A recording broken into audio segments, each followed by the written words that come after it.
नमस्कार। माली समाचार हिंदी में आपका स्वागत है। मैं दिनेश माली।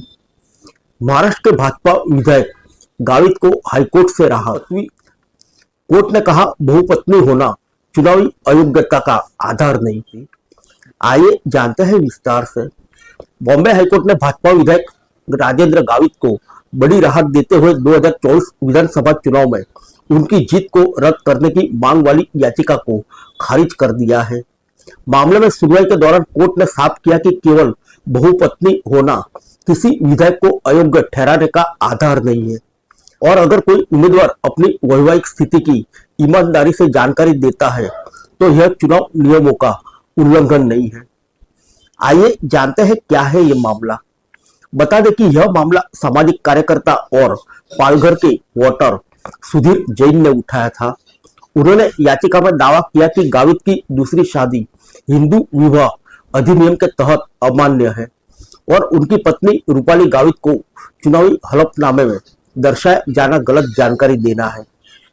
आइए जानते हैं पीठ ने इस याचिका पर क्या दिया तर्क। हालांकि मामले में सुनवाई के दौरान न्यायमूर्ति संदीप मने ने कहा कि गावित ने अपनी दोनों पत्नियों की जानकारी, पैन नंबर और आयकर रिटर्न की स्थिति सहित साफ साफ दी है। गावित ने तर्क दिया कि वे भील जनजाति से हैं, जहां परंपरा से बहुपत्नी प्रथा मान्य है और उन्होंने स्वेच्छा से ही सही जानकारी दी। साथ ही कोर्ट ने कहा कि सिर्फ अतिरिक्त कॉलम जोड़कर सच्ची और ईमानदारी जानकारी देना न तो नामांकन पत्र को दोषपूर्ण बनाता है और न ही चुनाव नियमों का उल्लंघन करता है। कोर्ट ने यह भी कहा कि याचिकाकर्ता यह साबित नहीं कर सके कि गावित द्वारा दी गई जानकारी किस तरह से चुनाव नियमों के खिलाफ है। आइए जानते हैं गावित की जीत के बारे में। पीठ ने यह भी कहा कि किसी धर्म या समुदाय में अगर बहुपत्नी प्रथा मान्य है तो ऐसे व्यक्ति को चुनाव लड़ने से नहीं रोका जा सकता। कोर्ट ने इस स्तर पर दूसरी शादी की वैधता की जांच को भी गैर जरूरी बताया।